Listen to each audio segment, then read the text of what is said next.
grand stadia in world football, none more impressive than this. A very warm welcome to all of you from the San Siro in Milan. This evening we bear witness to the greatest fixture in European club football. A time for grandeur, glamour, glory. It is the Champions League final.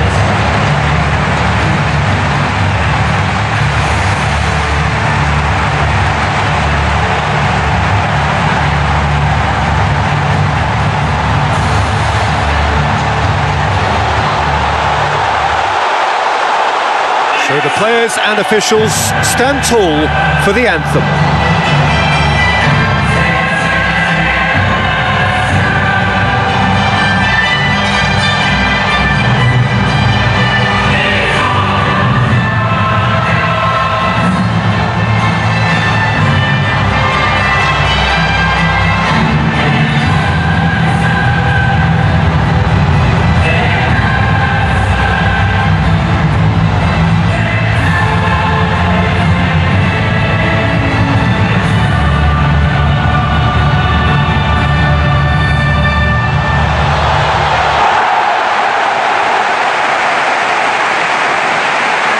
Manchester United decide to name a starting 11 that looks like this. De Gea keeps goal. Smalling, Phil Jones. Valencia, Marcos Rojo, Blind, and Herrera. Rooney, Januzaj, Juan Mata. Van Persie tasked with leading the line. Paris Saint-Germain play away from home. Sirigu takes the gloves.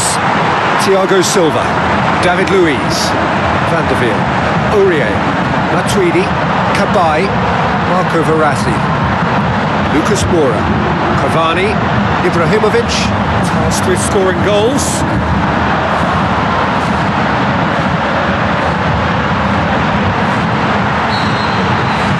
Manchester United get the final underway. As with a lot of finals, caution plays a big part in the opening stages, but an early goal can blow all that away, so I hope that we can create an attacking contest here, which obviously we want for this showpiece. Thiago Silva. The ball needed to be better there, it's a wasted chance. Cabaye. David Luiz, Aurier, Thiago Silva, Cabaye. Fair to say, I think a cautious start from both teams. Van Persie gets flagged offside.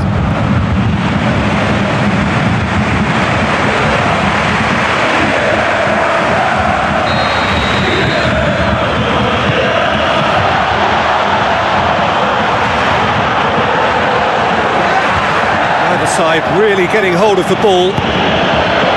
Juan Mata, Rooney.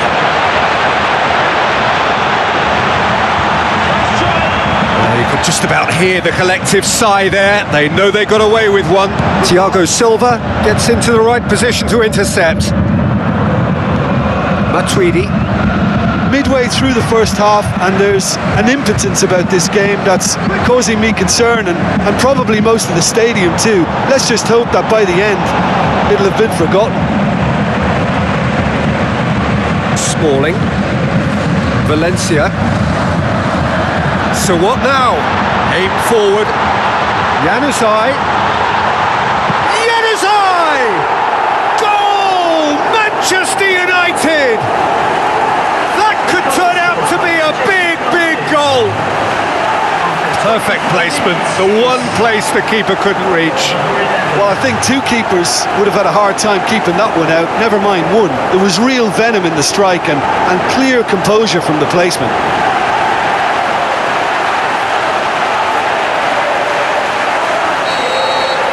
Manchester United take the lead, landing the first significant blow in what is certainly a significant contest. Listen, the pressure and intensity of a final can give the scorers of that first goal a huge, huge lift. The others, well, they'll get to feel a sense of panic now. Chance to shoot. That is out of this world from Robin Van Persie. And they are disappearing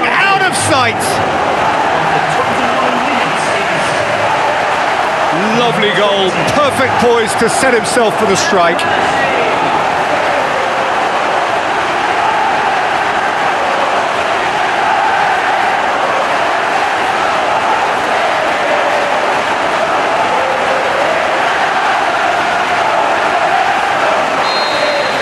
Manchester United have a couple of goals without reply. It's 2-0.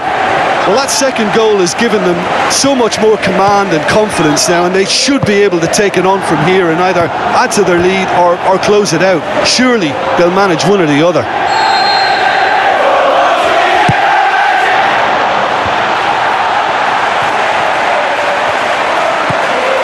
Januzaj, who's on a run down the left wing with a delicate ball. Well played, he saw that coming. Van der Veer. Now it's Lucas Moura. Manchester United are ahead here. It has been a good half for them. Oh no, that's not the ball he wanted. Marco Verratti. Aurier. Matuidi. Cabaye.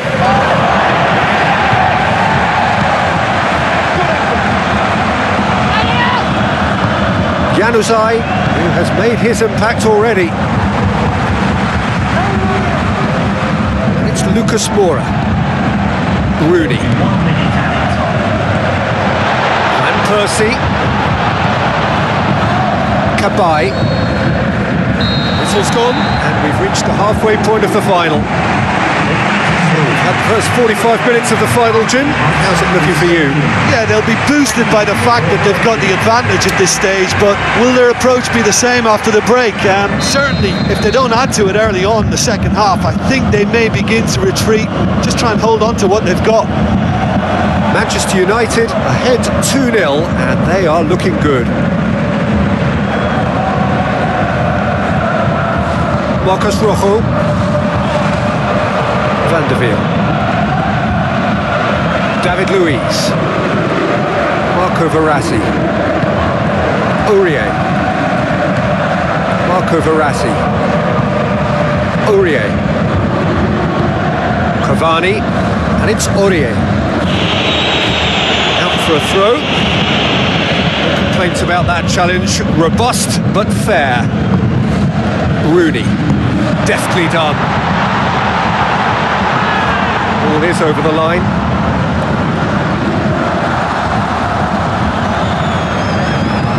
Marco Verratti. Now it's Cavani. Manchester United are 2 up. Aurier. That'll be a throw.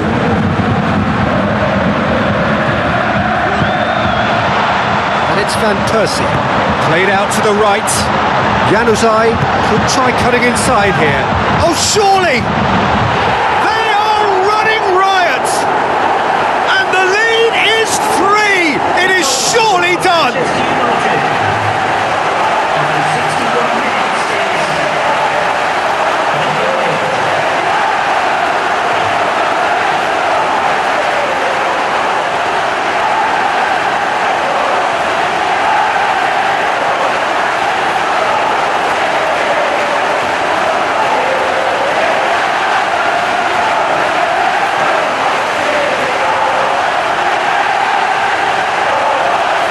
Paris Saint-Germain have a sub ready to come on. 3 without reply. This is becoming a stroll. Herrera. It's a fabulous position. Cabaye tries running with the ball at his feet. Lucas Moura will not want to lose out here, not against this opponent.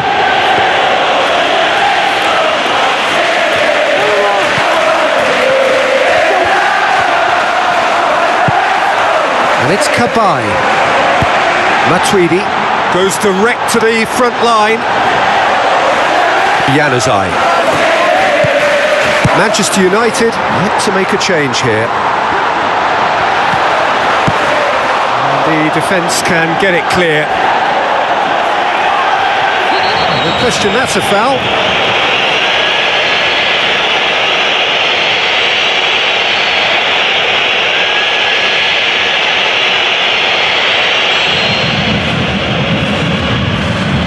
Marquinhos. Cabaye. Matuidi tries to get it forward quickly.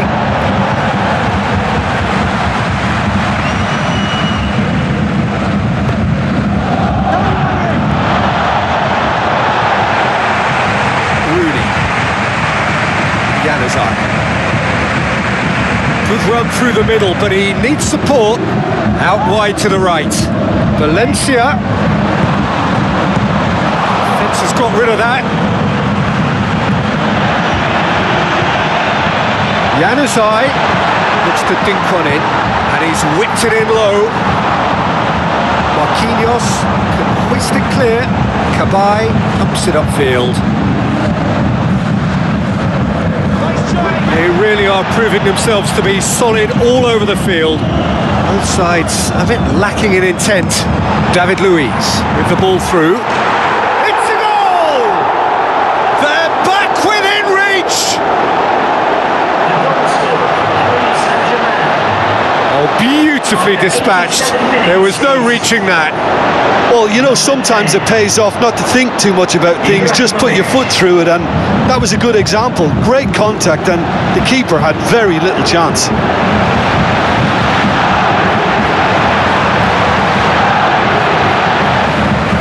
There is some activity down on the touchline. It seems there's going to be a change. Well, his stamina was called into question then, but there's absolutely nothing wrong with his heart and the efforts he put in. He was very willing, though, not quite able. So is this the start of a comeback?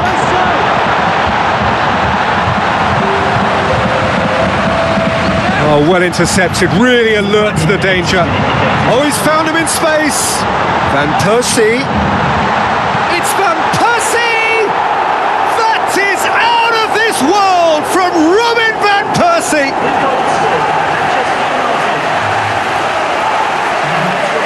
Pretty simple finish in the end. What do you think, Jim? Well, considering he has a bit of a shoot-on-sight policy, he was the one player that should have been picked up then. It was both careless and costly from where I'm sitting.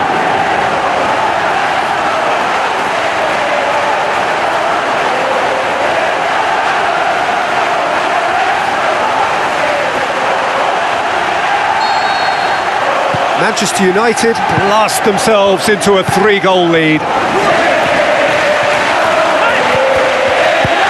Cabaye. Cavani. Surely. Cavani with a shot! Back of the net! And that is about as cool as they come. He picked his spot expertly. Now that's what I call finishing, right in the corner. He knew instinctively who was where and didn't need to waste any time weighing things up. That's a cracking goal.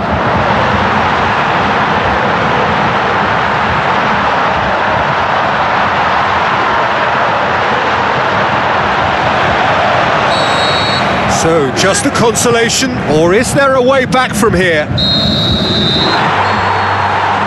that is that.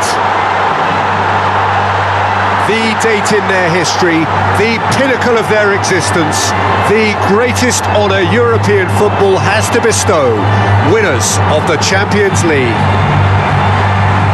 So there you have it, winners on the day, and we can join the ceremony now. This is for them and their fans, a proud day in the history of a proud club.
pero no me ha preguntado. Y vosotros hablan de Pedro León, parece que estás hablando de Zidane o de Maradona. Pedro León es un ótimo jugador, pero un jugador que 2 días atrás jugaba en el Getafe. No ha sido convocado a un partido, parece que estás hablando de Zidane o de Maradona, o de Stefano, estás hablando de Pedro León. No, tiene que trabajar para jugar. Si trabaja como me gusta a mí, más fácil que juega. Si no trabaja como no me gusta a mí, más difícil que juegue. ¿Qué quieres que te diga? Solo puedo jugar con 11. Ya te digo que juega Benzema y 10 más. ¿Vosotros no queréis saber quiénes son los 10 más? No queréis porque no me preguntas. Yo te juro, yo si soy periodista deportivo y vengo a una previa de Champions, mi primera pregunta al entrenador es ¿quién juega mañana? Vosotros no me haces esa pregunta. Perfecto. Quizá me llama Jean Fernández y me pregunta, Mourinho, ¿quién juega mañana? Porque vosotros no estáis interesados en saber. Estás interesado en hablar de Pedro León. ¿Sabes qué me esperaba yo? Después de yo decir que juega Benzema, yo me esperaba que tú me preguntabas, ¿juega Benzema con Higuaín o Higuaín va en banquillo? No quieres saber. ¿Quieres saber de Pedro León? Es problema tuyo.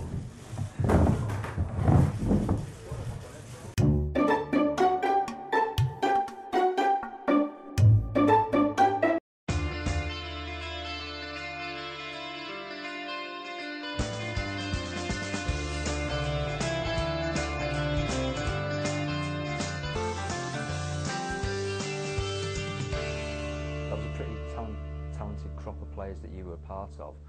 Obviously, it became known as the class of '92. At what point did you realise that you were amongst a special group of players? From probably the last year of school when we was all playing together. Then really, we've all been training together, and I'm not saying we knew that we were going to go to the first team, but we knew we had a good team.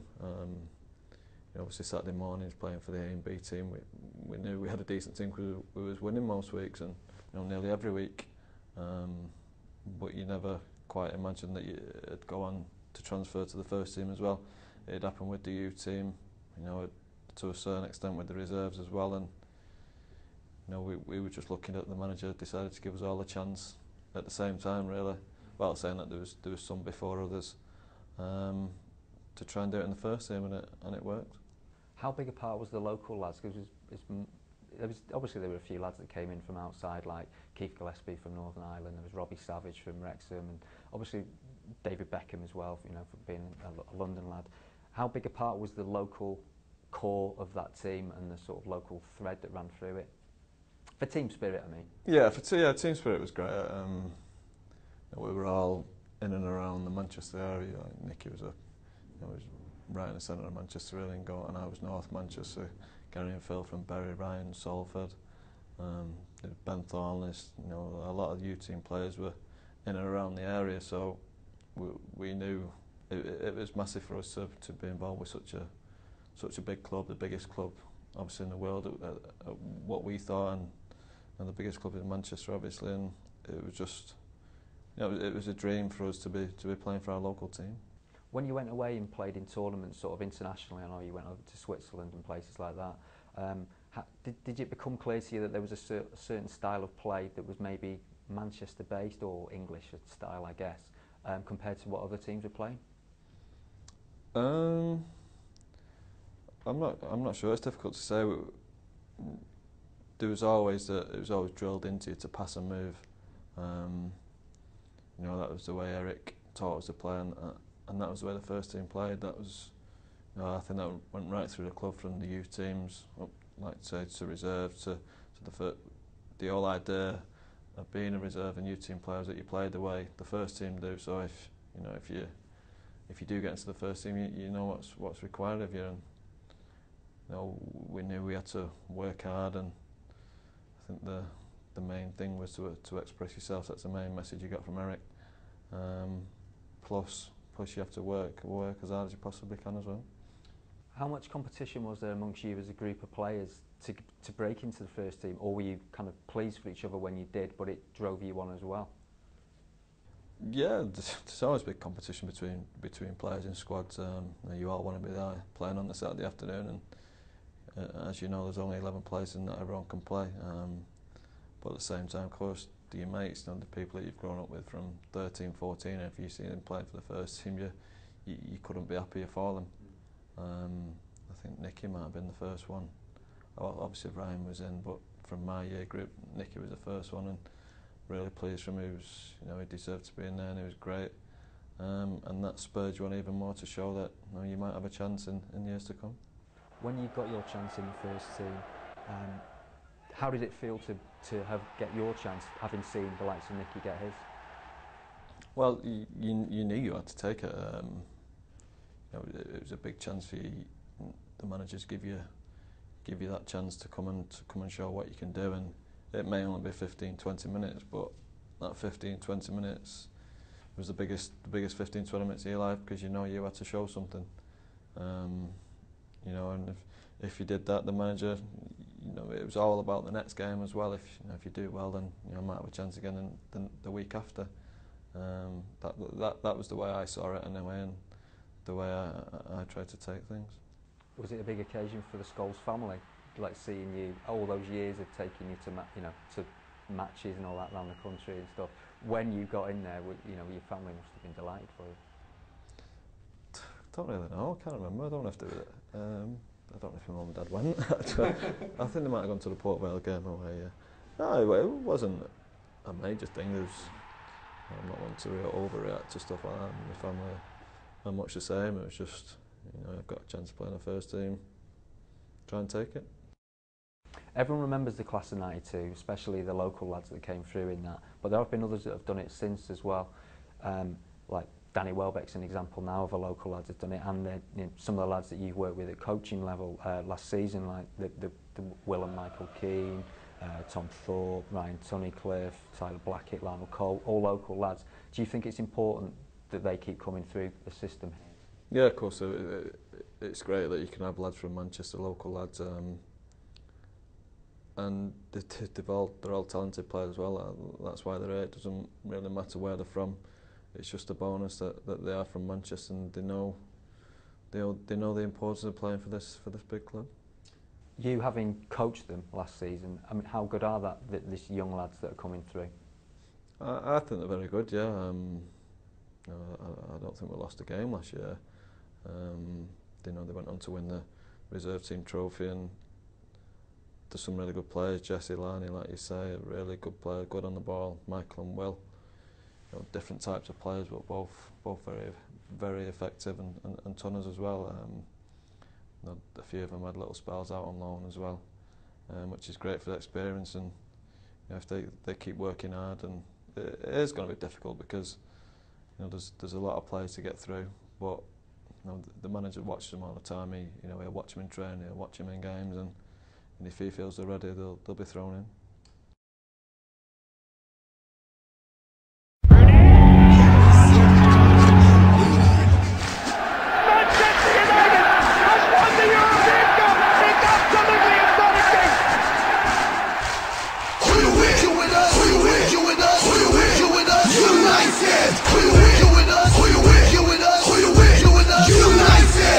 Here's a song from a crazy supporter, proud to say that I'm from Malta. Everybody can hear it, but nobody can deny it, that the best team ever is Man United. One, there's only one. United. One, there's only one. Yeah. One, there's only one. United. It's all about us, so just get excited. United, we stand. United, we rule. United, we win. Now what you gonna do? Who are we, Man UTT? What you gonna do when we come for you? Who are we, Man UTT? What you gonna do when we come for you? Glory, glory, Man United. Glory, glory, Man United. Glory, glory, Man United. And the rest go marching on. Glory, glory, Man United. Glory, glory, Man United. Glory, glory, Man United. And the rest go marching on. One, there's only one. United. One, there's only one. Yeah. One, there's only one. United. It's all about us, so just get excited. For the champions. For the champions. Of the champions. Man United, we're champions.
me. Glory, glory, Man United. Glory, glory, Man United. Glory, glory, Man United. And the Reds go marching on. Once again, yo. Glory, glory, Man United. Glory, glory, Man United. Glory, glory, Man United. And the Reds go marching on.